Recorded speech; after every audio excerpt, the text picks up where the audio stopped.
Immigrant হওয়ার যতগুলো programme রয়েছে তার মধ্যে সবচেয়ে রিনাউন্ড এবং সবচেয়ে বেশি ইমিগ্র্যান্ট ভিসা ইস্যু হয় যে প্রোগ্রামের মাধ্যমে সেটা হচ্ছে এক্সপ্রেস এন্ট্রির মাধ্যমে। তো এই এক্সপ্রেস এন্ট্রি ড্রগুলো সাধারণত প্রত্যেক মাসেই হয়ে থাকে কম বেশি। তো 2015 সালের পর থেকে এ পর্যন্ত বিগত 9 থেকে 10 বছরের মধ্যে সবচেয়ে বেশি ইনভাইটেশন ইস্যু হয়েছে গত মাসে, জুলাই মাসে। তো এটা ছিল এক্সপ্রেস এন্ট্রির জন্য একটি রেকর্ড ব্রেকিং মান্থ। বিভিন্ন ক্যাটাগরিতে অসংখ্য ব্যক্তিরা সেখানে আইটিএ পেয়েছেন। তো এই মাসে, অগাস্ট মাসে 2টি ড্র অনুষ্ঠিত হয়েছে। বিশেষ করে লাস্ট যে ড্রটি, সেখানে 3200 জনকে ইনভাইটেশন ইস্যু করা হয় এবং সেটি ছিল সিইসি বেস ড্র। তো এই সংক্রান্ত তথ্যগুলো একদম সংক্ষিপ্ত আকারে আপনাদের সামনে তুলে ধরার জন্যই আজকের আলোচনার অবতারণা। যারা শুনছেন সবাইকে স্বাগত জানাচ্ছি। Immigration, refugee and citizenship Canada issued invitations to apply, অর্থাৎ আইটিএ ইস্যু করেছে লেটেস্ট এক্সপ্রেস এন্ট্রি ড্র। কবে হলো এই ড্রটা দেখতে পারবেন। The department invited 3200 candidates in a Canadian experience align draw. To be considered, candidates required minimum comprehensive ranking system score 509।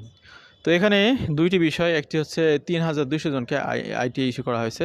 এই সংখ্যাটা নেহায়েত কম না, অনেক বড় একটি সংখ্যক ব্যক্তিকে এখানে আইটিএ ইস্যু করা হয়েছে। এবং আমরা যদি স্কোরের বিষয়টি পর্যালোচনা করি, সেটাও কিন্তু 500-র উপরে, 509। এটা হচ্ছে সর্বনিম্ন স্কোর। তো বাকিদের স্কোর হচ্ছে 509 উপরে। তো এটাও একটা কনসিডারেবল ম্যাটার। আপনারা মনে করতে পারেন যে 509 স্কোর আসলে কীভাবে পসিবল। আমি আপনাদেরকে নোটিশ করব যে এটা খেয়াল করে দেখুন, এই ড্রটি হচ্ছে Canadian experience class category draw, অর্থাৎ এক্সপ্রেস এন্ট্রির যে 3টি শাখা তার মধ্যে একটি হচ্ছে Canadian এক্সপিরিয়েন্স ক্লাস।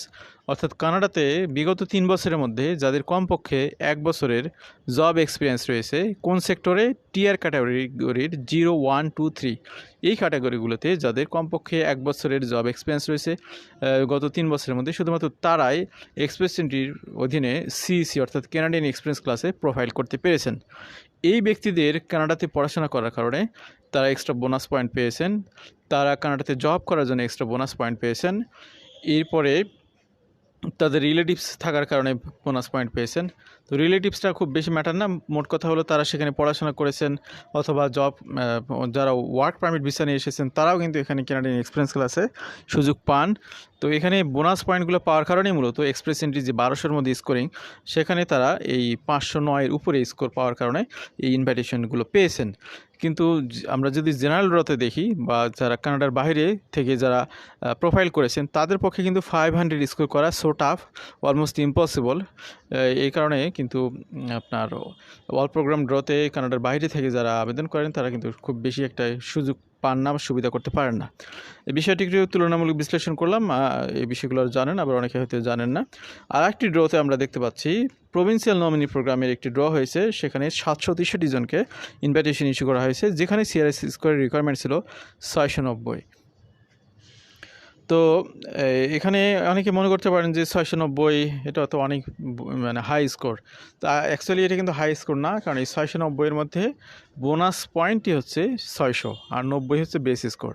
তার মানে কিন্তু অনেক অল্প স্কোর দিয়েও কিন্তু তারা এখানে কোয়ালিফাই করতে পেরেছে।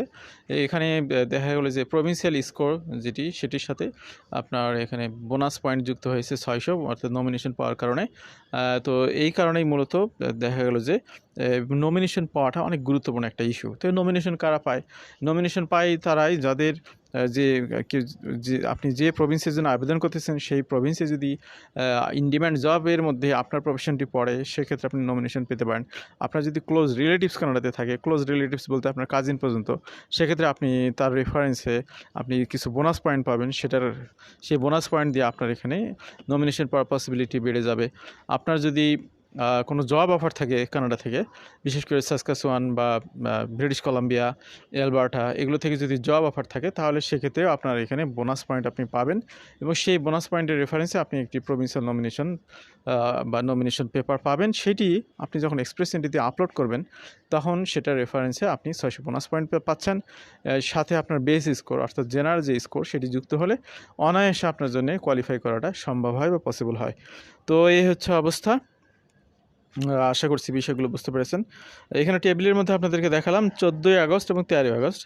14ই আগস্ট গতকালকে এবং আগের দিন এখানে 3200 জনকে আইটি ইস্যু করা হয়েছে, 509 স্কোর।